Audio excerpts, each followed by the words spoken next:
A number of our friends were very kind in their remarks about the series of class talks we gave on self-unfoldment based upon our book. So we decided to try another book and chose one which was written quite a number of years ago, which is itself rather dangerous in the field of science. But since the book was written, I've been watching moderately the opinion rising and developing in the field which the book covers.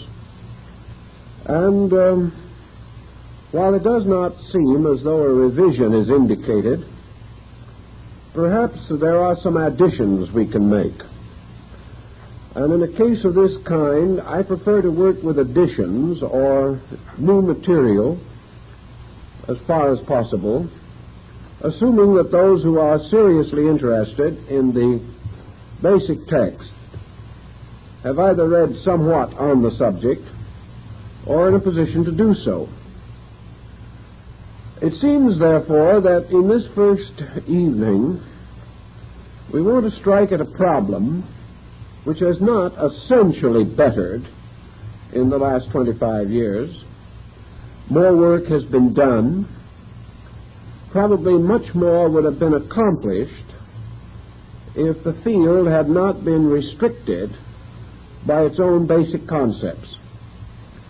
Today, the trend is to substantiate, as far as possible, or to support the broad and prevailing attitude in the world of science. And to the degree that the scientist is orthodox, to that degree he must plod along very slowly, achieving little in his effort to offend none. This process is, in a sense, rather tiring. On the other hand, we know the danger that arises from simply plunging into an area unequipped or inadequately disciplined for the particular work to be accomplished. This, in turn, may lead to a series of wild guesses which have very little foundation in secure fact. Of course, our interest in the whole field is essentially philosophical. Therefore, we do not impinge too closely upon the sacred ground of the exact sciences, but we annoy them somewhat at times, and the tendency toward this kind of annoyance is increasing every day. So we want to develop certain themes and problems. Perhaps we can define one of our themes from the text itself, which carries a series of rather thought-inspiring references to the field under consideration. On page 126, I quote from a textbook of general embryology by Dr. William E. Kellicott. And he gives us a few rather priceless gems. Quote, "The province of embryology is not merely thus to describe the upbuilding and unfolding of the structure and form of the new organism. It is, further, to describe the more fundamental processes involved in this development, and still further, to summarize these descriptions of both kinds in the formation of a simple general statements or laws." This sounds very encouraging up to the moment he has said almost nothing, but he has said it and very, very well. He goes on and gets himself into trouble. "This physiological aspect of embryology is concerned more with how development occurs. How, and through the operation of what factors or mechanisms, one condition leads to another. little break while I added a few personal remarks, and then we quoted the doctor again. In a way, this is also the why of development. Not why in the philosophical sense, of course, but the sense of how does it happen that these things occur in development. So he now explains to us that he is working on the premise of a how that literally includes the concept of why, but that the why, of course, is now to be understood in the terms of how. This gives you perhaps a little idea as to why great bodies move slowly. The situation, however, which we would like to discuss this evening centers directly in this how-why situation, because I think it reaches more deeply into the problem, a problem rather close to many of us in our thinking, than we have done in the book itself, perhaps due to the fact that in the years that have followed the publication, much new general information bearing upon the why of things has sort of come along and been stored away for such an occasion as this evening. First of all, most persons today have a fair knowledge of the actual phenomenon of the construction of bodies through a process called mitosis, or the multiplication of cells. We also know broadly that this continuing multiplication achieves the gradual building up of the various structures and parts of our corporeal constitution. We have a point on that which perhaps might be worth mentioning, quoted from Pearsall's Normal Histology. Quotation: according to Donaldson, there are 12,000 million cells in the cortex of the cerebral hemispheres of the human brain. These are all formed by the process of mitosis, which is a broad term covering the various phases of the multiplication of cells.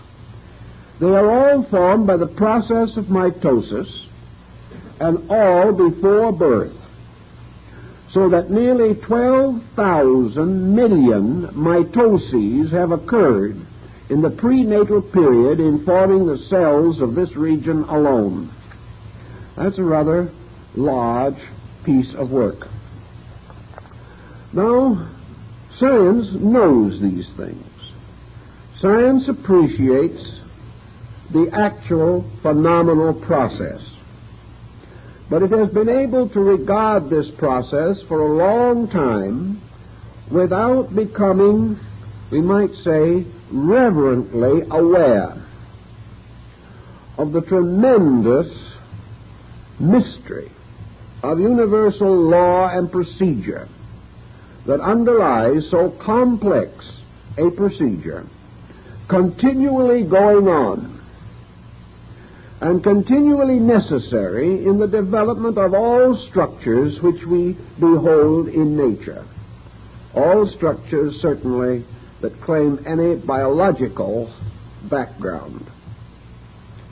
This brings us then to a problem of very great importance, and that is the pattern behind this entire procedure, which is now covered by the broad field of the concept of embryology and its related matters. The ontologist is not too well equipped for this type of thinking, but it is inconceivable that he can completely ignore it. So let us see, if we can, some of the philosophical points that make this field tremendously interesting and spiritually a revelation. In the first place, all of these procedures in nature proceed according to a very simple and direct methodology. All of these processes are suspended from certain principles, and these principles in themselves are not especially numerous, nor are they as principles especially complex or difficult to conceive. Yet these processes in themselves, by their orderly emergence, by their continuance, by the inevitable fact that they set in when the situations and conditions are proper to the processes involved. This in itself and its related thoughts means a great deal when we try to understand life as a living thing rather than merely as an organism.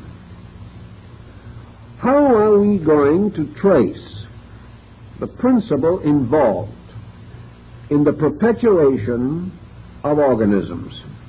How are we going to understand this process which causes a continual fertility in nature, so that all creatures reproduce according to their kind,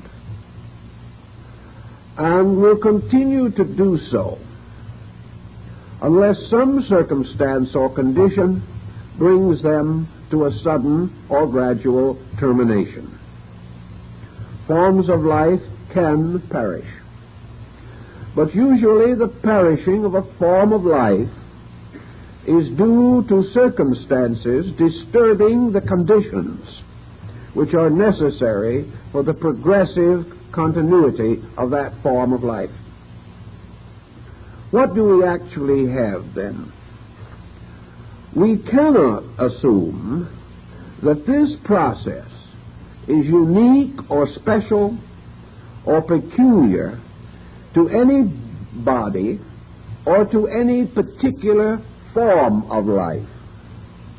We are forced to the recognition that generation, as we understand it, is a universal phenomenon, that in one way or another it is present everywhere, continually moving life itself, and that the presence of generation or fertility is not primarily due to the fertility of individuals, but due to a principle of fertility which passes from generation to generation, does not originate with any generation, and usually does not terminate with a particular generation. This unfoldment or continuity of life, however, has a certain fragileness about it. It can end. It can terminate a species or a type of life. It can terminate in sterility, by means of which the continuity of one of the fine threads of this fertility can be destroyed. What do we actually have then? We do not have fertile persons. We have fertility moving through persons. We do not have the right to assume that any individual generates his kind merely from himself. He generates primarily because of a power that is not his own, but in which he participates, and which is carried from generation to generation. By this same concept, which seems to be inevitable, and brings us to the simple primary point, namely that the generating principle is everywhere existent, and that creatures participate in it or of it, but are not primarily in control of it at any time. Nor is universal generation dependent upon any order of generated things. And nature, where it encounters peculiar difficulties in the perpetuation of certain forms or types of life, immediately readapts itself and produces other forms which are capable of surviving. Thus, we may begin our general consideration by the basic concept that we have an energy, that this energy is essentially a life energy, that this energy is like a stream or a river flowing from a mysterious source and extending itself over the vast area of the world.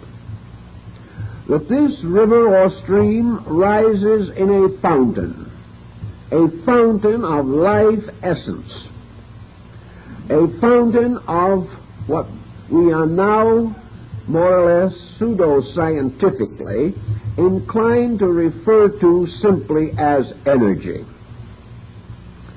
Energy, however, performs more than one function. And while it is true that in the process of generation more than one function is present, it is also true that the whole process of generation does not exhaust the potential of the area of this energy.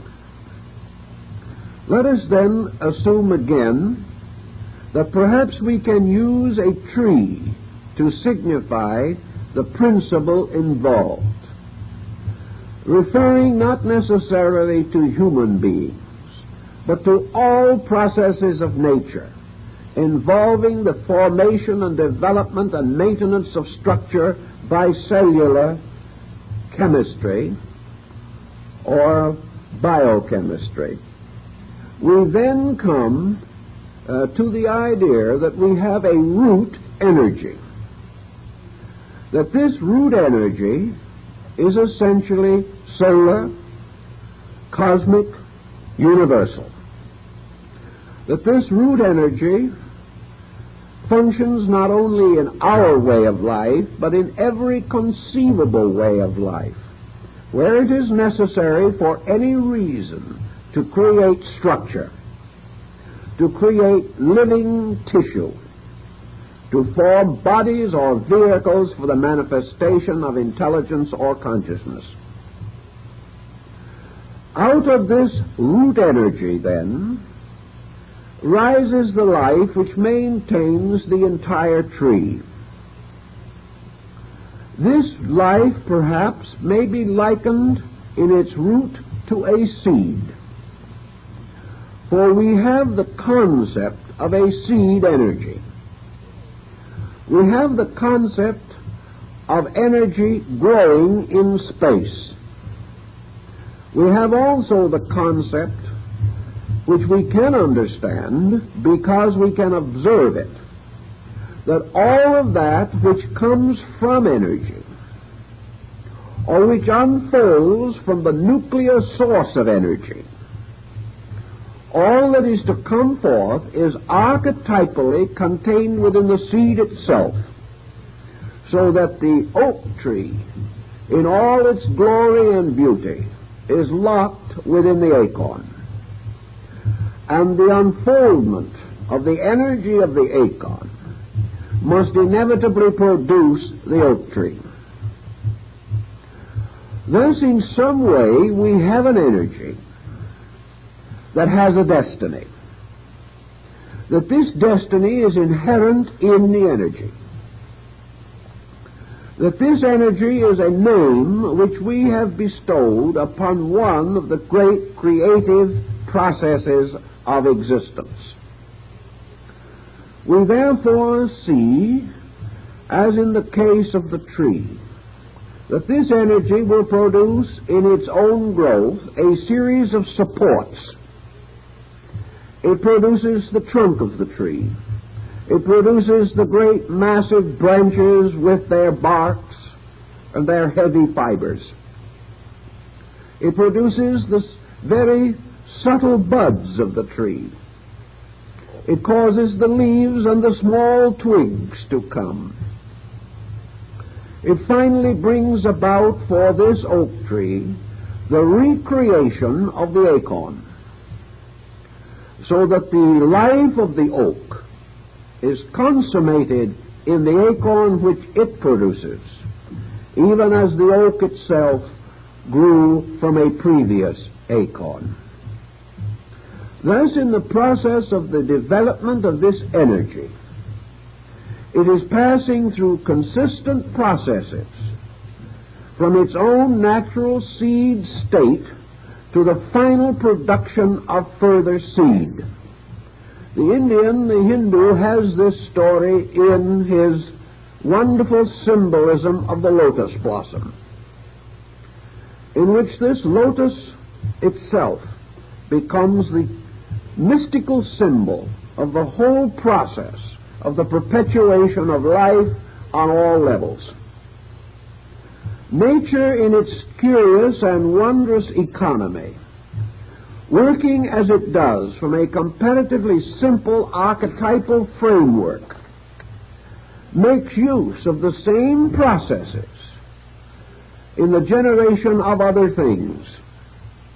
And we are now coming more and more to realize that consciousness, mind, all of the powers of the human being are in their own way fulfilling the same basic laws, that in the universal energy field of space there are the seeds of all things that can ever be manifested from space. Therefore, there is not only the energy seed which leads to fertility, but there is the mind seed which leads to thought or to reason. There is the psychic seed which leads to the perfection of the sensory perceptions and the aesthetic qualities. And religion has always taught that there was a spiritual seed arising in God, substantially and co-identically one with God, by means of which the consciousness of God as a seed is planted in the soul or inner nature of every living creature. Thus, the journey from the seed through creation to the production of the new seed is one of the great cyclic principles of existence. Man, in his own compound nature, therefore carries the power of this seed process.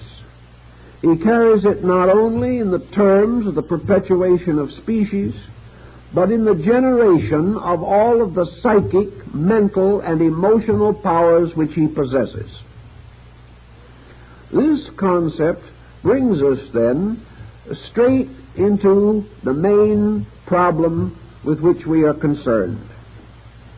The recognition that the primary seed of being, of existence, described by the Oriental as a lotus seed dropped into the fields of chaos, that this seed, in its own proper environment or earth, which is space itself,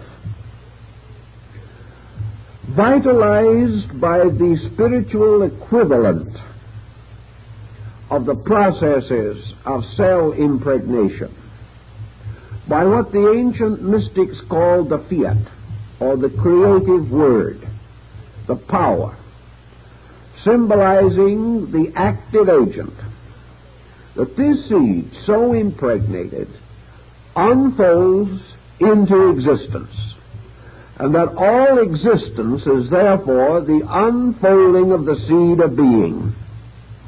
Now, this is a large thought that has a great deal hanging upon it. Therefore, we must try to sense this as completely as possible. In religion and philosophy, we have this type of symbolism, but we have a peculiar phase of it which I think has defeated it in majority of instances. We think of this vast process as having occurred at a remote, almost incalculable period apart from us. That in the beginning these things happened, and that in some mysterious way from this beginningness was created the universe. Also from it issued forth the gods as the creators of secondary things. From it came forth all the orders of life, and as a result the worlds were made beautiful with the flora and fauna that developed upon them.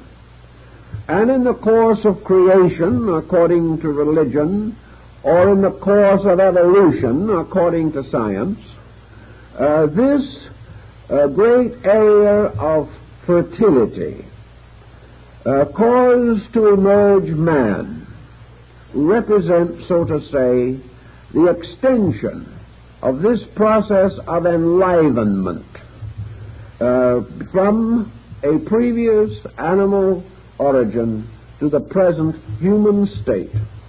And beyond this, the possibility, not too well analyzed, that this process might produce in time a still superior type, something very difficult for us to imagine to be possible, considering the excellence of our present state.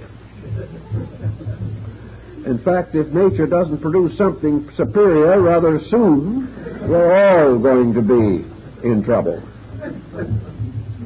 But the remoteness of this procedure and the concept that we have that it now represents a rather neat and tidy package, that the worlds are all here, that the things we need have all been created, and therefore that all we have to do now is permit these processes to continue as they always have, and we will either survive or else.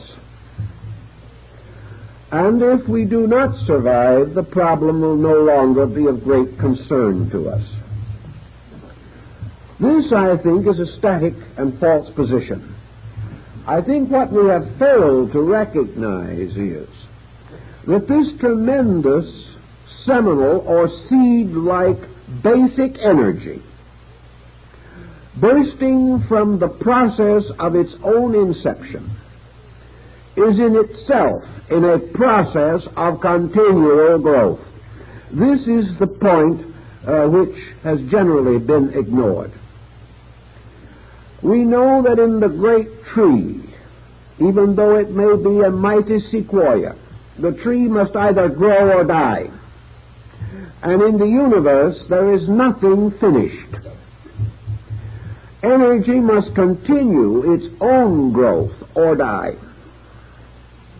Therefore, the procedures of the moving of a subjective energy principle into objective energy manifestation is continuous and perpetual, and will exist until such termination is placed upon it as is inherent in its own archetype. And the nature of this termination we cannot even adequately conceive. We cannot conceive of the death of life. We can conceive of living things passing into the death state of their forms or bodies. But we also realize that the very moment a person or being is dying, another is born. And that in the great pageantry of things, organisms may cease, but the power which organizes, creates, or vitalizes organisms is itself, as the Hindus realized, the only immortal. Now let us try to bring this within some kind of a pattern of understanding. Let us imagine now that what we term energy, in its original state, is very much like the energy in the seed of anything, because nature is forever repeating its own processes, and that it is natural and inevitable in the seed to grow, and placed in a proper circumstance or environment, it will germinate and fulfill its reasonable expectancy. Let us then assume that energy in space is a continually unfolding plant-like thing, a living thing, far more than a plant as we know it, because it is a plant fully conscious of its own existence, a plant moving inevitably toward the fulfillment of an expectation which is inherent within itself. Now, what is the actual expectation of energy? We have to use symbolic terms. Perhaps expectation is not a formidable word, a word which could be defended in debate, but I think it carries the thing we are trying to put as simply as possible. The expectation of energy is the total expression of itself. The inevitable of energy is that it shall energize everything, that there shall be no area, no spot, no place, anywhere within the natural area of energy which is not ultimately, completely, and fully energized. What would be the deterrent to this process? And the answer in the old philosophical system, of course, was that energy, so to say, has an adversary. Now, this adversary is not a real being. It is not a thing. This adversary is a space dimension, which the old Gnostics said was deprived of energy. Namely, that energy moves in a negative area or a negative field, and that this negative field is the static adversary which energy must overcome. Therefore, energy may be said to be continually bringing forth life.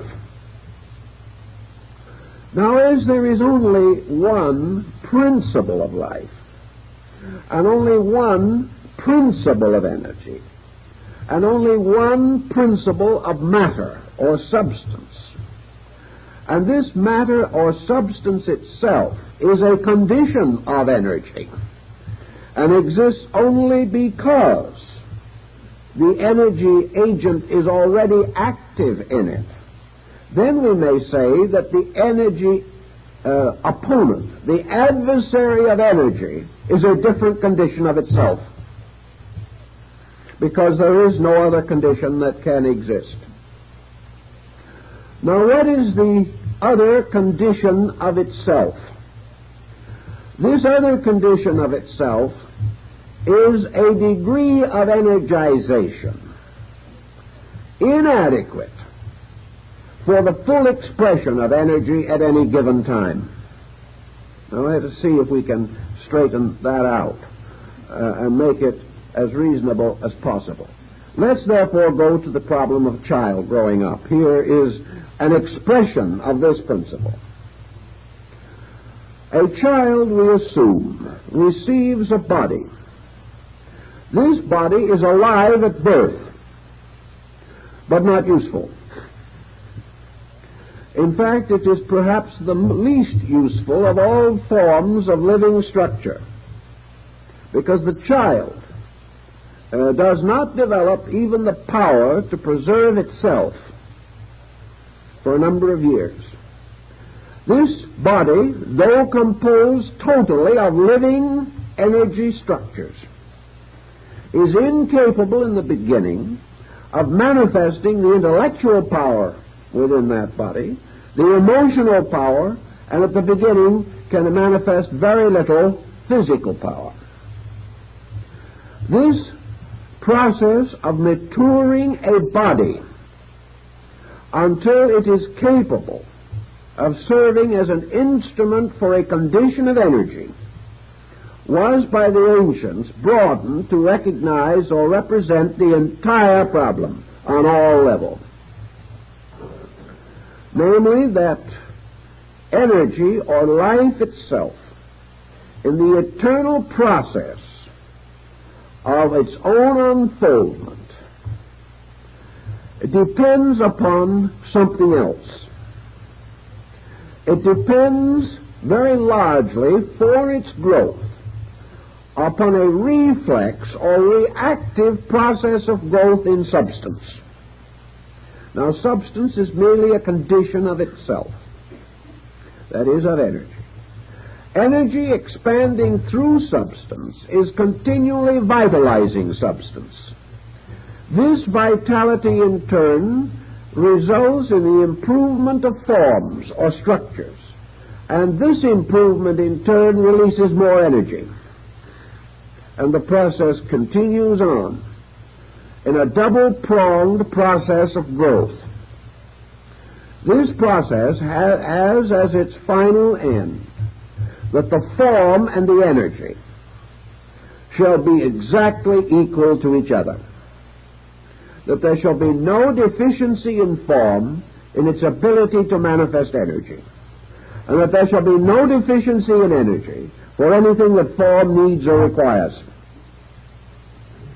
Now, if we can imagine this process occurring in space, we then have a rather interesting concept to begin something with.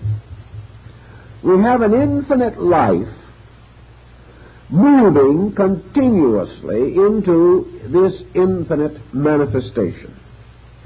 We have it flowing in all directions and in all dimensions simultaneously.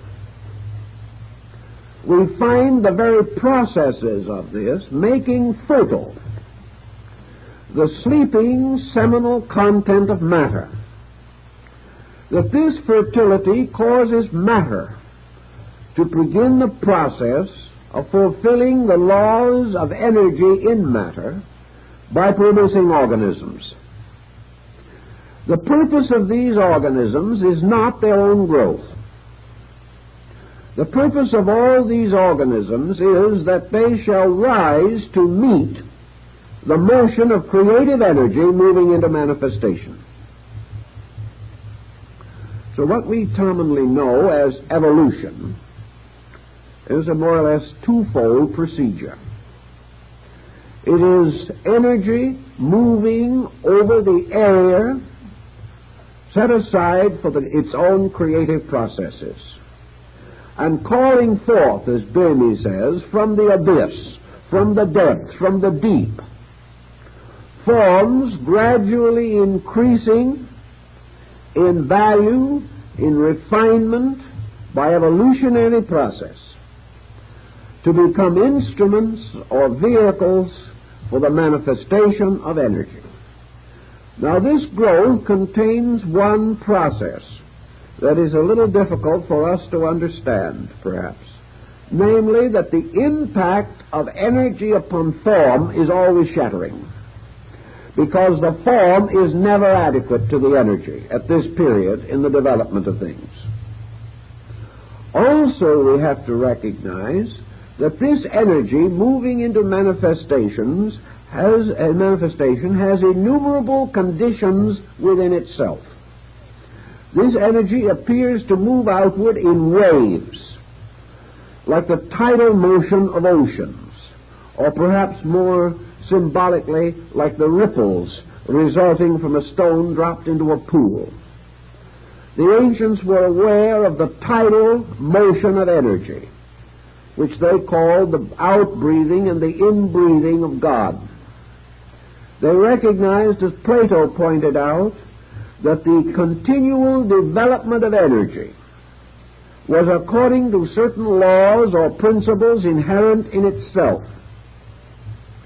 What we therefore call the differentiation of species, the different levels of structure, containing the various degrees of manifested consciousness which we see about us, represent the levels of the various modes of energy in the process of its own manifestation. Therefore, we have to assume that forms generated in various ways become instruments of a level or of a kind, and that wherever this level is reached, energy moving into manifestation produces level consciousness, level attainment, level growth, level specialization. As a result of this, in turn, we have an infinite diversity of the manifestations of a single energy. This comes then to perhaps one of the neatest problems that we have today, and one I think interests all of us profoundly, and that is the problem of heredity. Now, we have already attempted in the scientific world to understand the laws governing heredity. And we have created a situation which, scientifically speaking, is philosophically unsound. We have created a situation in which the unfoldment of life is placed in the fragile keeping of a dubious ancestry, or a series of so-called accidental processes for which life has no adequate solution. This situation is not essentially true. It cannot be. It cannot be that in a universe governed by absolute law, a creature can, as a result of heredity, be born into a hopeless situation, mentally, emotionally, or physically. Nor is it possible for us any longer to assume that the child is the extension of the psychic energy of the parent by way of generation. Therefore, we cannot assume that the parent gives birth to the child. We cannot assume that the child is in each instance merely the extension of its ancestry. If we assume this, we assume a situation that is utterly contrary to the available facts that we can discover in nature. It is true that we are at a loss, and that we are further complicated by certain apparent facts which we have hastily accepted. Psychologically, we have accepted the importance of the transmission of characteristics. We find that a child born of a family with a certain type of attitude seems to be born with that attitude, or perhaps with a great repugnance to that attitude, but at least heavily conditioned by it. The fight as to whether the child's temperament has been modified before birth or subsequent to birth as a result of conditioning goes on. Most geneticists deny the concept that the parental nature can be directly inherited.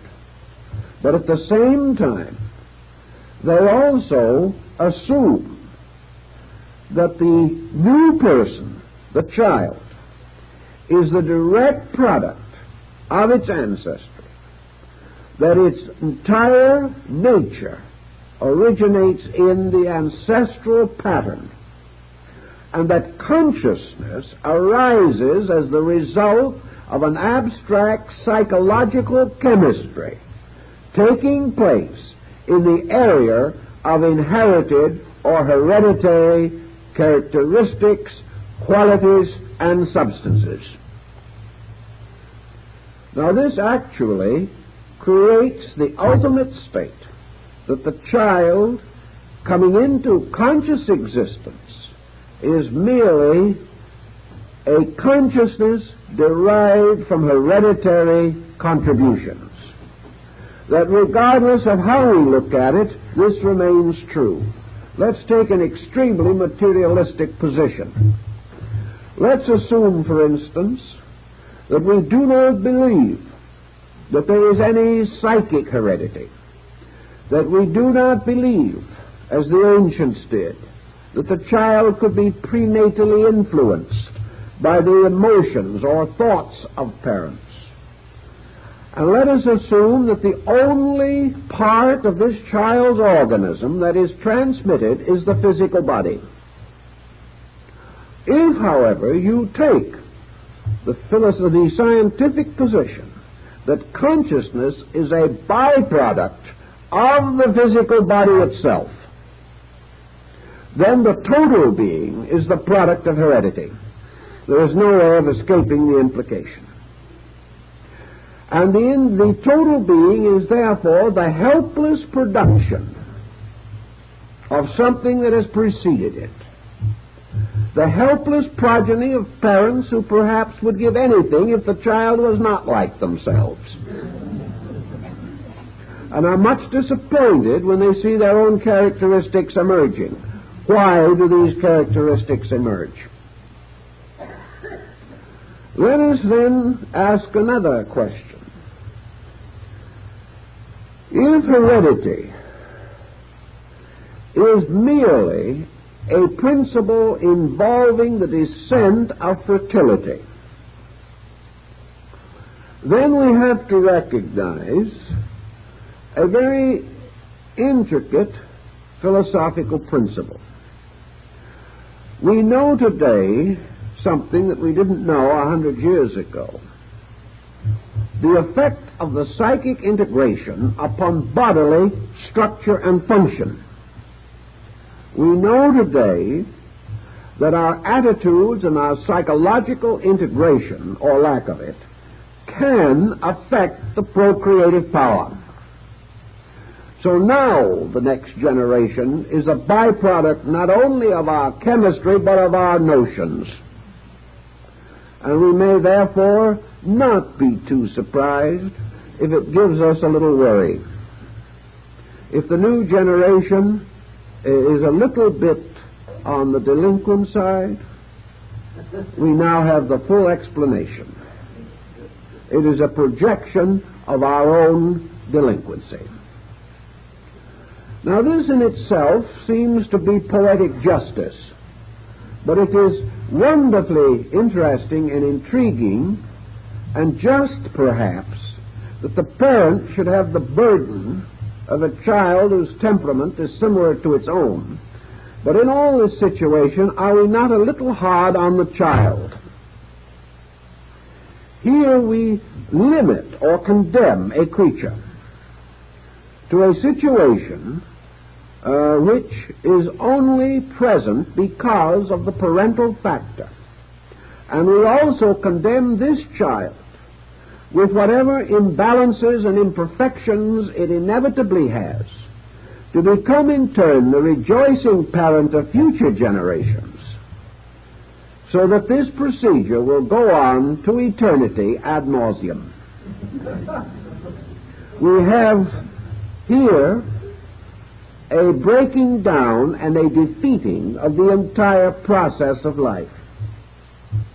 What we are therefore seeking is an explanation which will justify the known observed circumstances, and at the same time give the universe something more of integrity than the present explanation is able to confer.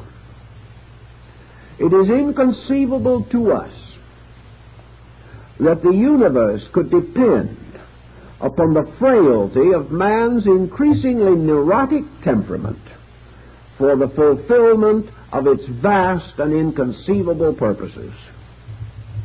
There was a time, perhaps, when man felt that this was possible, that after all he was the noblest work of God. But today the thoughtful person hardly dares to say this, and at the same time believe deity to be a being of integrity or value. Now let us see what would happen if we took the attitude that instead of the parent being the origin of the child, that the parent is merely a bead upon its long thread, which passes through many beads, and that the life principle of generation has an existence of itself, that it moves through the long, deep channels of created things, but is never identical with them, never bound to them, never dependent upon them except in certain details. That the life that passes from one generation to another is not and cannot be, we will say, contaminated in itself by the instruments through which it passes. That this life is apart from and superior to the attitudes or conditions of any living thing. That the organism, be it human or animal, carries within itself continuously and inevitably this power to extend life into futurity. But that this power to extend life is a part of the psychic nature which cannot be contaminated by the attitudes or conditions of the person through whom it passes. That this life, passing through every form in nature, survives all forms, cannot be trapped or captured in any of them ultimately, produces all conditions, but is itself unconditioned and capable of an infinite extension beyond any condition through which it passes at any time. This makes the perpetuation of the power to create form something entirely separate from the essential structure of human psychology. That this form is perpetuated as a result of the presence of an energy, a spark, a life principle, superior to and separate from any psychological, emotional, mental, or physical circumstance. Therefore, we can say now, this, assuming it to be true, still leaves us with a dilemma. If this is true, how are we going to explain that individuals may be able to destroy, or elements of sickness or circumstance may destroy the power of propagation? That therefore it is not inevitable that any being propagate, nor is it inevitable that life itself will break through obstacles set up to propagation and force it where either it is not reasonable or not desired? The answer is very simple in one point, namely that the process of reproduction depends always upon the available catalysts or polarities existing within the body or nature which is going to or should propagate. However, the failure to propagate has no effect upon the energy of propagation, any more than the fact that a wind blows a twig from a tree kills the tree. Any branch which is cut off from the tree withers and dies, but the tree does not die. Any form of life which is cut off from its energy supply will not perpetuate its kind, because it will not produce the necessary physical chemistries and physiological processes by means of which life can be reproduced. But this does not affect the continuity of that life itself. That life may or may not be in any way touched by this frustration of one twig or leaf upon the great tree of generation. It also naturally follows that in a particular instance, a structure for the perpetuation of life must derive its physical materials from the available biological supply, and that therefore the impregnation of the human cell and its development is associated with, as Paracelsus points out, the chemical and alchemical elements available in the organisms involved. There is therefore no reason to assume that heredity means any more than what it does mean, namely the natural deriving of materials from the only reasonable available source. That these materials may form a structure resembling in many respects the parental structure is because the materials are so derived. That in the process of generation, not only is the one cellular structure involved, but this cellular structure mirrors the available energies, the available principles, the available substances derived from the entire structure of the parental chemistry.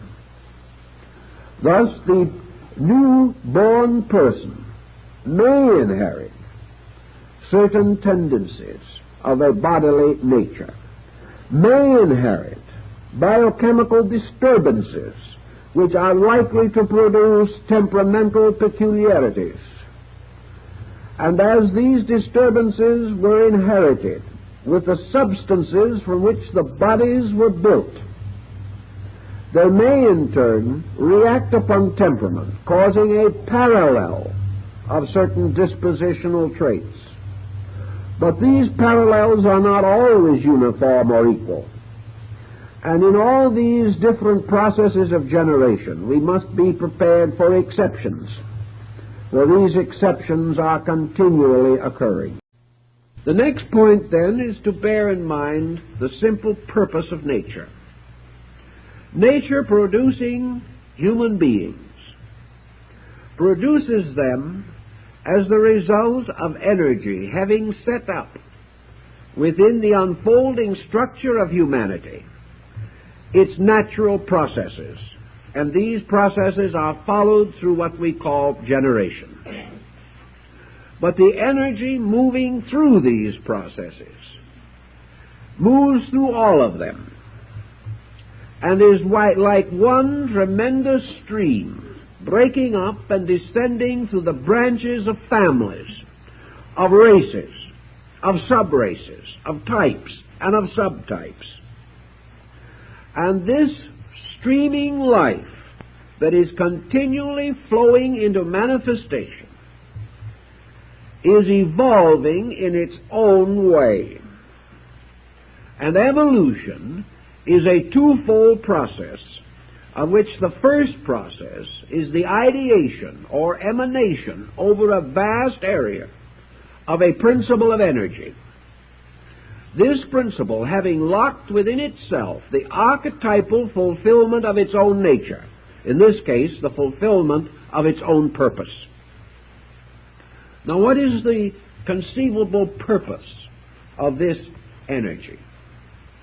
Apparently, the purpose is this, that under the term energy, we are conceiving of something for which we can have little accurate understanding. We think of energy primarily as force. We think of energy as an energizing agent. But philosophy thinks of it in a much larger way. Philosophy thinks of it in the term of a synonym for pure life, and that life contains within it all that is living. Therefore, this energy is not merely a Freudian generating energy. This energy has generation as one of its powers. Plato and Pythagoras assumed that this energy had 8 powers. Actually, in all probability, this would only be a classification of the most obvious factors recognizable by man, because the powers of energy are probably limitless, beyond calculation. But this energy contains locked within itself also the seeds of life as conscious experience. It contains within itself consciousness, intelligence, and force. It carries within itself every faculty, power, and dimension of our comprehension, and also innumerable extra faculties beyond anything that we know at the moment. And we only can assume that energy carries within it total consciousness. That this total consciousness is an infinite capacity to become more conscious. That this infinite capacity to become more conscious must theoretically end in something. I think Buddha was working upon this same concept when he intimated that the ultimate of consciousness, so to say, is a nirvanic totality, a suspension of all imperfection, an outgrowing of all limitation, and that the end is therefore free consciousness in space. To achieve this end, then, we must assume that consciousness from a seed is growing until it completes itself by becoming all conscious in all condition, place, space, and dimension. To achieve this inconceivable purpose, therefore, consciousness locked in energy is continuously manifesting. Energy creates through generational processes forms. These forms, according to their orders, their degrees of development, and the central nervous system which develops in them, become instruments for the manifestations of fragmentary parts of consciousness. Therefore, we may also point out that all activity in itself bears witness to some degree of consciousness.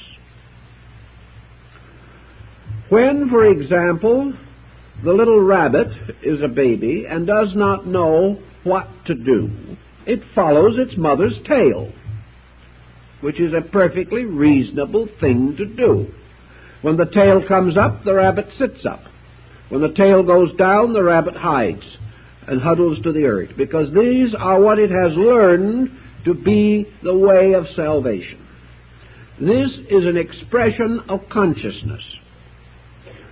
Years ago, a hunter pointed out something that was very interesting, that a wild deer in its native state, if attacked by an animal, will run to a man, even though the man has a gun. Why? Because the animal instinctively recognizes that man has superior intelligence. This is a form of consciousness, intuitive. Everywhere in nature, consciousness exists. It takes a certain degree of consciousness for things merely to continue of themselves. It takes consciousness to allow a monocellular organism to merely exist. It takes more consciousness where motion comes in. It takes more consciousness where self-survival moves in. But everywhere there is consciousness. And this consciousness is everywhere being released through the degrees of organisms perpetuated by the generational process.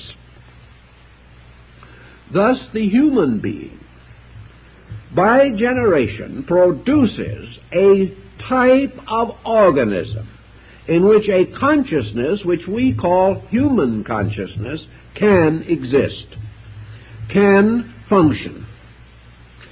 Now, with the number of human beings that exist, with their different degrees of development, differing degrees lying backward through the descent of what is called bloodline, which is nothing but tube for energy, we have an infinite diversity of specializations of human consciousness among human beings.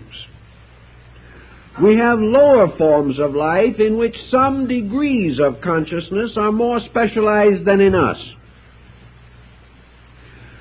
We have many variations upon the theme of consciousness, but we may say that consciousness is a kind of awakening, by means of which a kind of awareness increases in life, attaining finally to the hypothetical condition of self-awareness, which we call man.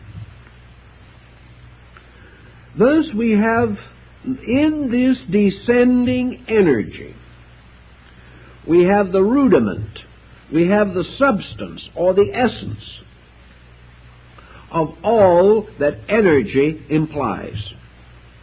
Namely, that energy implies not only growth and motion and survival, perpetuation, but it also implies mentation, the enrichment of emotional content, the love of beauty, art, music, the power of philosophy and reason, the highest sciences and most exact phases which we now associate with mind. For mind is only a name that we give to a subtle organism for the distribution of a certain phase of universal energy. And this universal energy, differentiated upon a prism of mental process, becomes what we call mental energy. All of this is leading us gradually to the point where we have to recognize that there is moving through us all the time a kind of life that has as its ultimate goal the complete revelation of itself. Now, in every human being and in every form known to man, this revelation is incomplete. In all nature studied together, we become aware of an infinitely larger variation of revelation. We see revelation as small flowers growing out of the earth. We see revelation in the industry of the ant and the bee.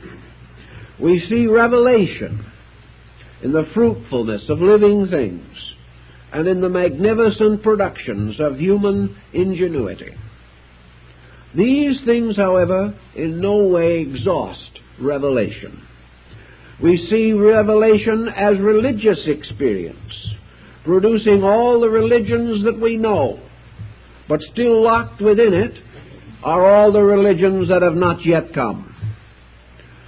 But these new things, because the motion of energy is orderly, each one of these new organisms arises from previous organisms.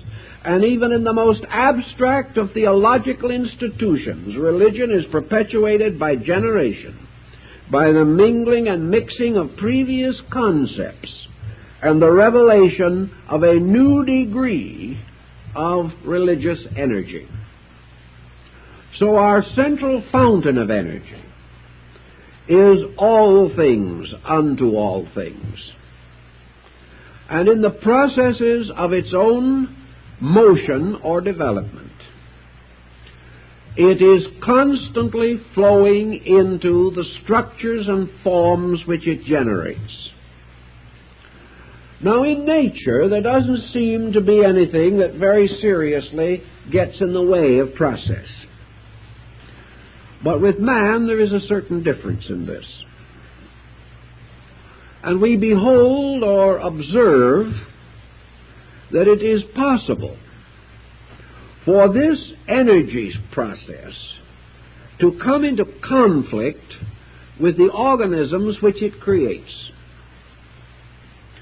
If these organisms fail to fulfill their appointed tasks, then they inhibit or limit or restrict the motion of energy. And we know, as Paracelsus has pointed out, that nearly everything that can be wrong with a human being is the result of energy blockage of some kind. If physical energy is not able to achieve its proper circulation in the body, the individual is physically sick. If there is anything to interfere with the proper circulation of psychical energy, the individual is psychically sick. If anything interferes with or impairs the circulation of mental energy, the individual is mentally sick. And wherever these processes are impaired, a series of dramatic situations result. You realize that nature, in building up sequentially and in perfect pattern this pyramid of unfolding energy factors, has achieved and must maintain a certain kind of momentum. That this process of building always brings life to a new level of insecurity. There can be no security until ultimate security is attained. And wherever energy, in its manifestation, is unable to advance its own specializations, there comes a very serious crisis in the development and unfoldment of living things. So we now have to proceed for a moment from the opposite pole of this.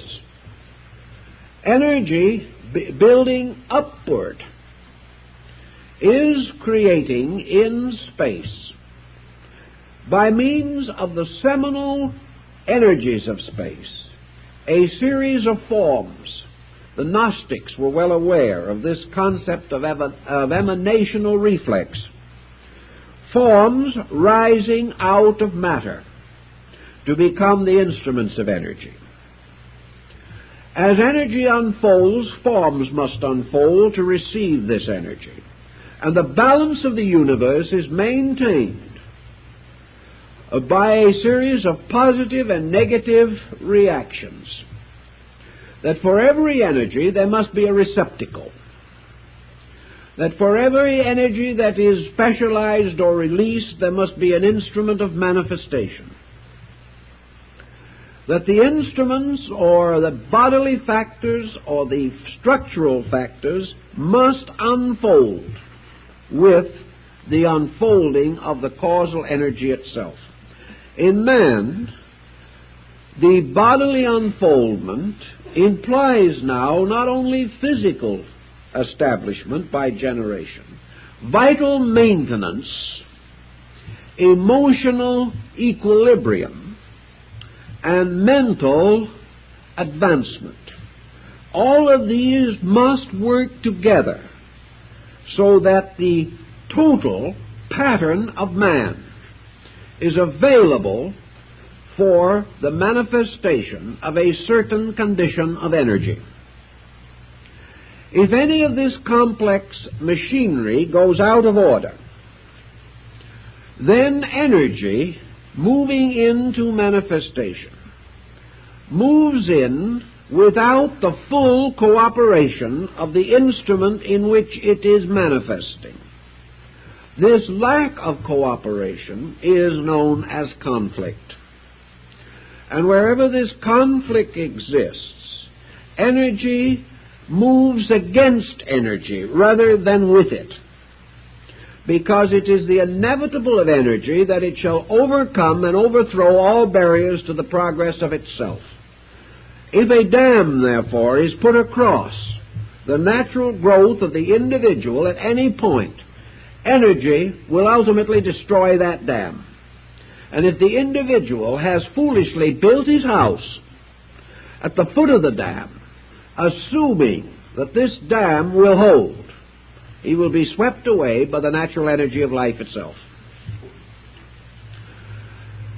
Thus, the growth of the human personality through infancy, childhood, adolescence, and maturity represents a recapitulation in structural development of the principal steps by means of which energy has achieved the integration of the human personality. And energy moving in upon this,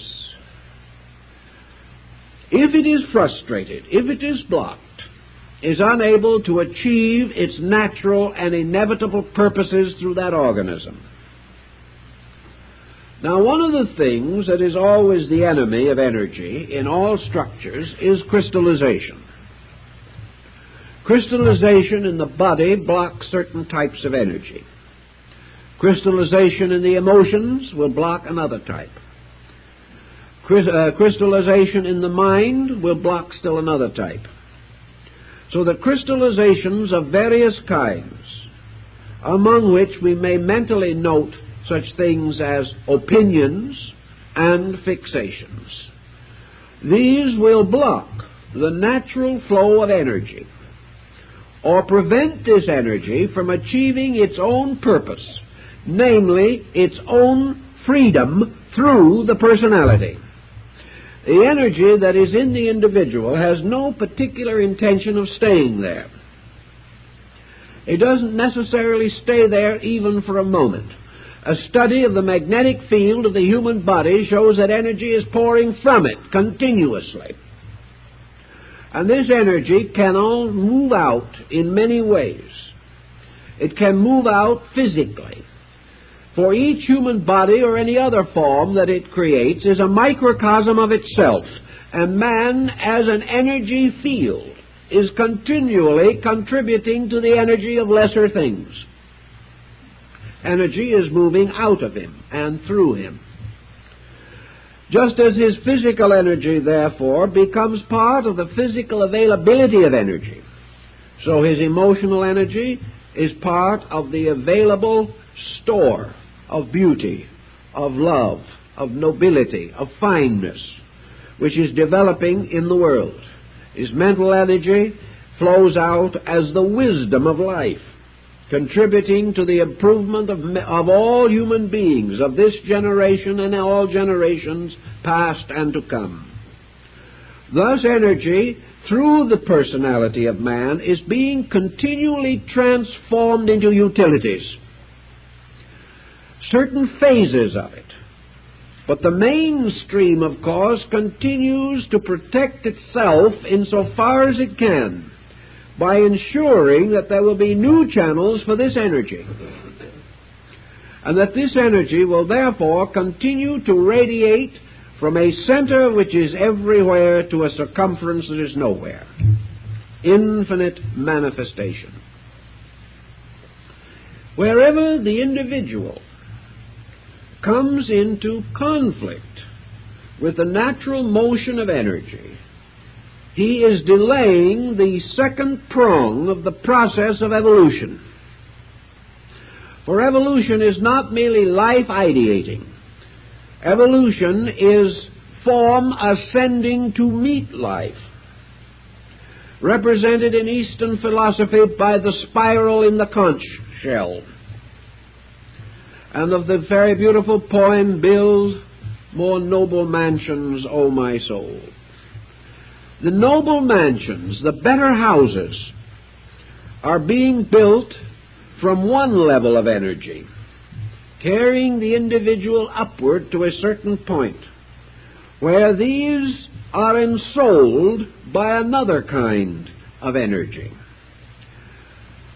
What appears to be definite is that this energy itself, being, as we said, a series of ripples, that this energy is moving for its fulfillment upon several levels, even as man is. Now, man's physical energy is of great value to him in many things. He does not have to be a mental giant in order to use it. In fact, he hasn't to have an idea of any kind.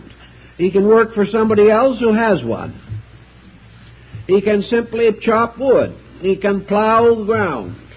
He can perform labor by energy alone. And today we even regard energy of that kind as worth about $4 to $6 an hour. It's gotten to be more valuable than it used to be.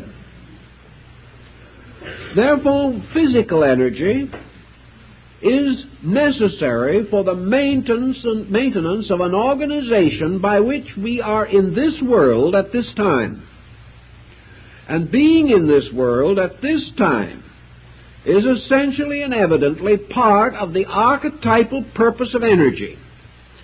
Some energy goes into clear space, into orders of life we know nothing about. But some energy follows along what we term biological lines and produces creatures such as we know and see. But whether this energy is perfecting the magnetic field of a planet or animating creatures, it is fulfilling one of its innumerable purposes. And one of these innumerable purposes, as far as we are able to observe, is the maintenance of a physical structure by means of which man can release by internal chemistry a series of superphysical attributes. Thus man builds a complicated nervous system. He develops organs and structures. He develops a brain. He develops a central and a sympathetic or autonomic nervous reflex system. These things are not necessary essentially to his survival, but they are necessary to his function, to his existence as a dynamic living thing. And at the stage of the unfoldment of energy which man has achieved, energy requires this complicated structure which we know as essential and proper to its purpose. Why it does so, we can only say, rests in the will of the energy itself. But we are assuming again that the ultimate purpose of all energy is freedom, and freedom is the complete expression of itself. Now, man having achieved, therefore, the structural development by means of a certain kind of energy, at various periods creates centers within himself by means of which further energies may be liberated in him or through him. This is very much like the process of tuning in a series of stations on a radio or a television. Depending upon the quality of the instrument and upon the adequacy of the aerial, various stations can be tuned in, whereas a neighbor with a poorer instrument may not be so fortunate. But whenever we tune in to a level of energy, we get a program. And that is one of our troubles in most instances. But what might we say would be the first and most important tuning in of energy? Apparently, the great principle of energy as itself moves and makes one essential polarization in the life of developing man. And that is that the energy as form builder, energy as the animator of form, is able to move in when the prenatal structure of the body reaches the degree of growth in which it is able to tune in the energy stream. Prior to that time, the energy has been provided by the parental energy fields. But at what time, what that we call the quickening, the individual becomes a direct avenue for the release of energy, physical energy. From that time on, energy begins the process of enlivening the form. The energy was there all the time, but part of the process of generation is to build in a degree of organization by which the positive pole of energy can move in. Up to that time, the structure is sustained only by the negative pole of energy, which is the negative field supplied by the evolving substances of life, which we call matter, which have their own energies, but which energies are not capable of carrying a life beyond a certain point, but they are capable of creating a certain level of organization which then can be vitalized or taken over.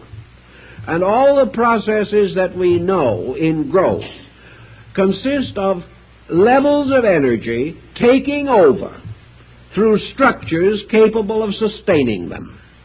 And the structure, as it develops, passes through a series of distinct phases or conditions.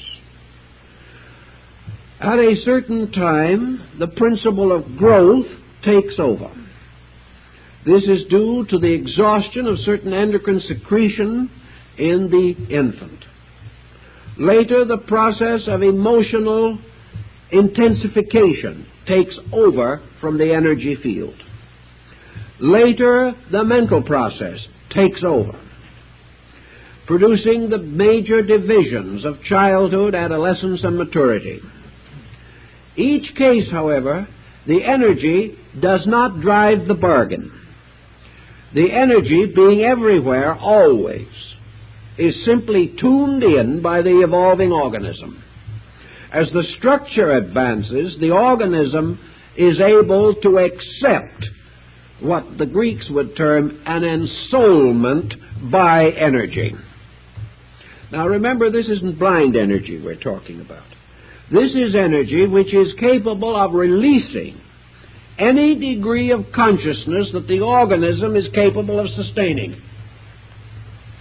So when the individual reaches maturity, he achieves this end as a human being by being capable of receiving into himself and transforming and ultimately transmitting that degree of conscious energy which we call selfhood or egoism or the I amness in man. As Buddha pointed out, this is by no means the end, but it is as far as man can normally accomplish. The body which has been built, therefore, becomes the instrument of this conscious energy principle. Now, the energy descending through infinite specialization has produced orders of life between itself and man, which are not visible to man. Energy coming in as consciousness is not merely a mass, a substance. Energy coming in as consciousness is already a highly conditioned existence. And we have every reason to suspect, therefore, the essential validity of the Vedantic and yogic positions on this. Namely, that consciousness, the atmic nature of life, the true Atman, is identical with all others. That pure spirit, pure consciousness on the human level is identical and one with all other human consciousness on the same level. Therefore, that the I consciousness in each individual is shared by all, and that the appearance of individuality is due to the organism and not to the division in the principle itself. Therefore, one self manifesting through an infinite number of bodies becomes apparently an infinite number of selves. But this self principle, like all of the other causal agencies, is actually one substance. We therefore come to the very simple process that behind humanity as a level of consciousness, there is the human state of energy, which was the anthropos, or the Adam Kadmon of the Kabbalah, the one man who became all men, the Manu of the ancient Indians. That within this one man, therefore, again, there is a series of differentiations. This one being differentiating into evolving individualities produces the so-called conscious beings that are embodied in form. But all of these conscious beings are themselves varying degrees of growing seed within the energy field. Thus, evolution is infinite life coming into infinite manifestation through forms passing through infinite modifications. And in this, then, we are not in conflict with the basic principle of heredity. We recognize that bodies belonging to a common reservoir of body have their own laws in the same way that mind, belonging to a common reservoir of mind, has its unique and peculiar laws. But we do know that the fulfillment of the plan for things must be that forms are forever meeting energies, growing to be ensouled by them, and that the continuous growth of life in its total spiritual, moral, intellectual, and physical status consists of this increasingly understanding partnership between form and energy. Without this partnership, life as we know it cannot develop. The cell is the instrument, therefore, by means of which the partnership between body and the degree of consciousness which body is able to manifest, that this partnership is made possible. And the infinite procedure by which this is achieved seems infinitely complicated to the scientific mind, But in nature itself, it is merely one of innumerable expressions of the same process, everywhere repeating itself, on all levels according to their need and their kind, and varying in no essential principle. This is why the old way of thinking is so vital, is that it has no exceptions, that it does not have to create a new solution for every problem. It recognizes only one essential problem in relation to man, and that is the possibility that man will not keep faith with the motion of energy through him, that man will not continue in the essential purposes for which he was intended. Now here's where our moral question and our ethical question comes in. The human mind, being capable of a degree of what Aquinas calls self-determinism, therefore has a right, in a sense, to choose its purposes or choose its projects. The only way in which it can know with certainty whether it is right or wrong in its selection is the consequence. All amount of abstract contemplation in this is to a measure futile. The only way in which the individual can know whether a certain procedure is next for him is determined by what it does to him. It might be perfectly properly next for someone else, but might not be next for him. If what he is doing is next for him, the chemical compound of consequence will enlarge his participation in consciousness. More consciousness will move into him. More consciousness will find polar possibility in the structure which he has set up. If the individual, for example, centers his entire life upon the development of body, he, by this determinism of his own, may neglect those processes by means of which the consciousness quotient can be increased. Now, this consciousness quotient is important. Now, let us take, for example, an individual who has decided that he is going to be a great athlete. He is going to limit his development and his consciousness largely to the improvement of his body.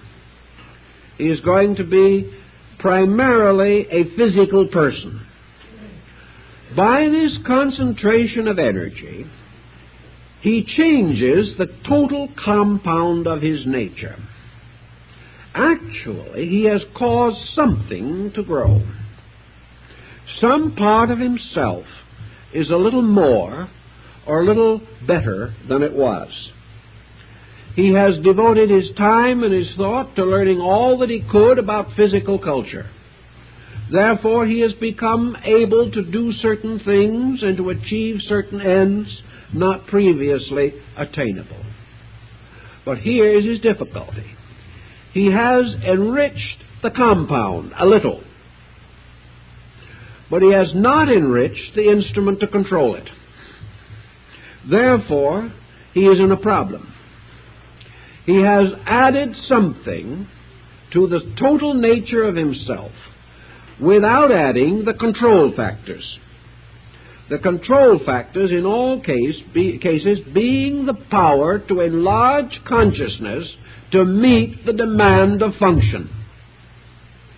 A new function demands new governorship, a new degree of unfoldment. May be very slight, but it still is never sufficient. So the individual, in all of his specialized activities, outgrows his total insight and then falls into emergency. The only answer to this is that there must be more release of energy as consciousness, or energy as thought, or energy as feeling, to control the ramifications of the applications of energy to the physical or environmental structure of the individual. Because after all, energy is working for release and knows the way it wants to go. And that which delays or inhibits the total release becomes an obstacle to the energy. Obviously, if the obstacle becomes too great, the energy is unable to function or breaks through, damages structure, and may ultimately result in the sterilization of that organism, which no longer continues. But this has nothing to do with the life. The life goes on. Because life, consciousness, intelligence belong to one level, and energy in physical structure belongs to another. And our student of the cellular processes is dealing totally with that form of energy which is used in form building. We are thinking in philosophy more of that form of energy which is used in character building. But the same processes go on. Thoughts are generated like bodies. That is why the brain is so constituted that it is a generating structure. Thus, in all of these fields of activity, what we might term progress, essential progress, true progress, is this continual adjustment between the radiant of energy emerging from its own source and the construction of the instruments for the expression of that energy in space. And where there is any interference with this process, we have danger that energy will be defeated in an instrument or in a vehicle or in a time or in a place or in a nation or in a race. And that which is defeated, where energy is defeated, it simply deserts the organism. And this is true of all forms of progress. Buddhism recognizes this, recognizes the chemical constitution of the consciousness unit, and that this consciousness unit in man is, as far as man himself is concerned, the knower. And the end and purpose of the knower is that the knower shall know truth. And the reason that it must know truth is because it is only when it knows that it can cooperate completely.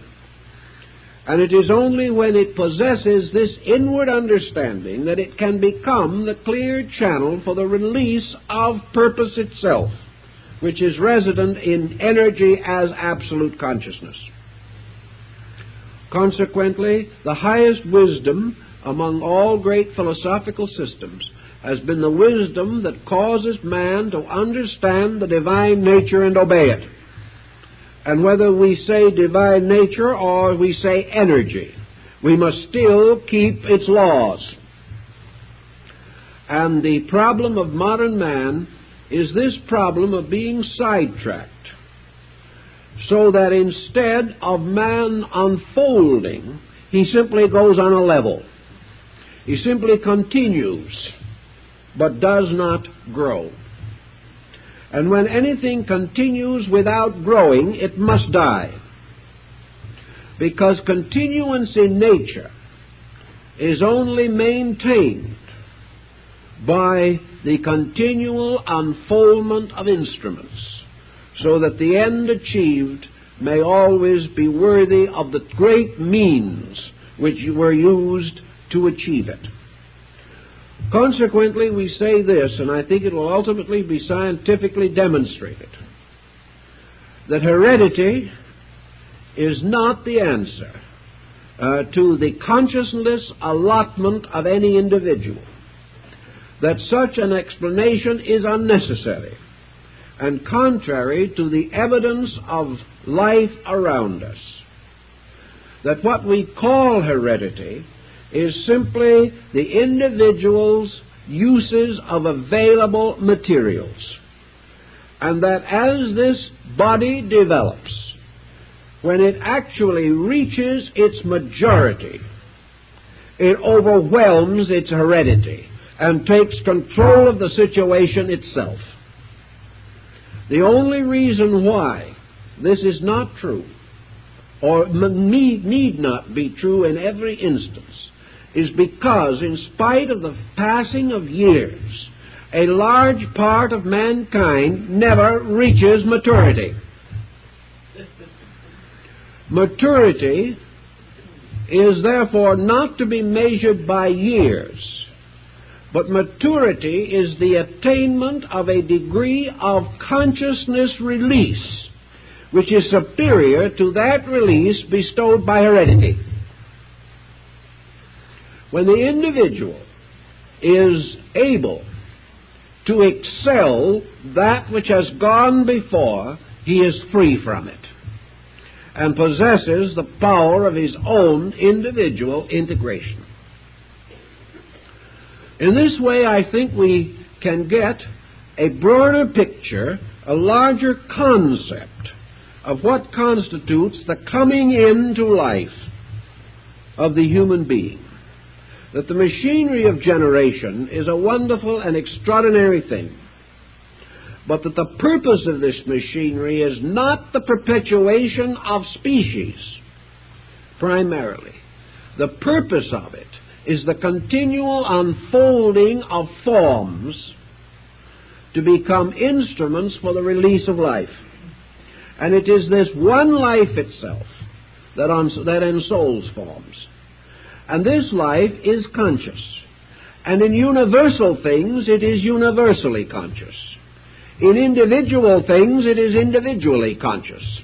In collective things, it is collectively conscious. And in total case of isolation, it has the peculiar consciousness of aloneness. But these are aspects provided by the instrument into which it enters. And the purpose of the entire project is that these instruments shall forever improve or be better to the ultimate condition in which forms as forms, by constant improvement, become less formal and more like energy, until in the end they are energy. And this ultimate identity of energy, energy growing up and energy descending, the ultimate identity of these two is absolute consciousness in all things, everywhere. Beyond this point, we cannot conceive. But it is obvious that the end which nature is striving to achieve is that man shall continually outgrow himself. For outgrowing what he was, he outgrows the energy part or the energy allotment which was his, and by this circumstance attunes in to a greater energy allotment. This is the search for security, the search for peace, the search for life.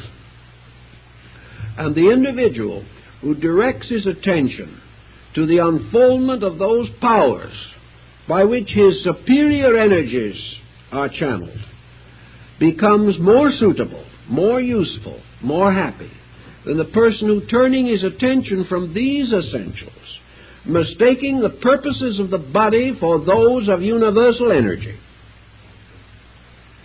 this person fails, has already produced adequate animal forms to achieve the purpose.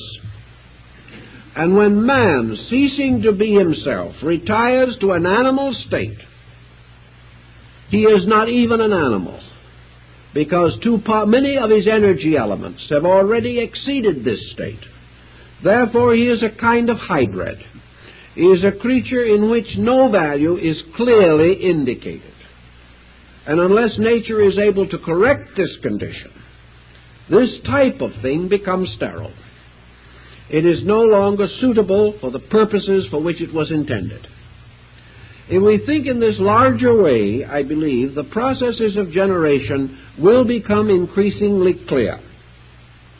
And we shall realize, as Lao Tzu gives us in the doctrine of Tao, the nature of this one power by which all things are sustained, which takes all shapes in all forms, yet is in itself shapeless, that it becomes all things to all beings, but remains forever itself, and that man, through the processes of growth, finally becomes aware of the sovereignty of this fact and moves from a creature sustained to a creature sustaining, or by voluntary effort accomplishes the alchemical mystery of perfecting nature through art, and by the consecration or dedication of his own consciousness fulfills what the mystics of all time have taught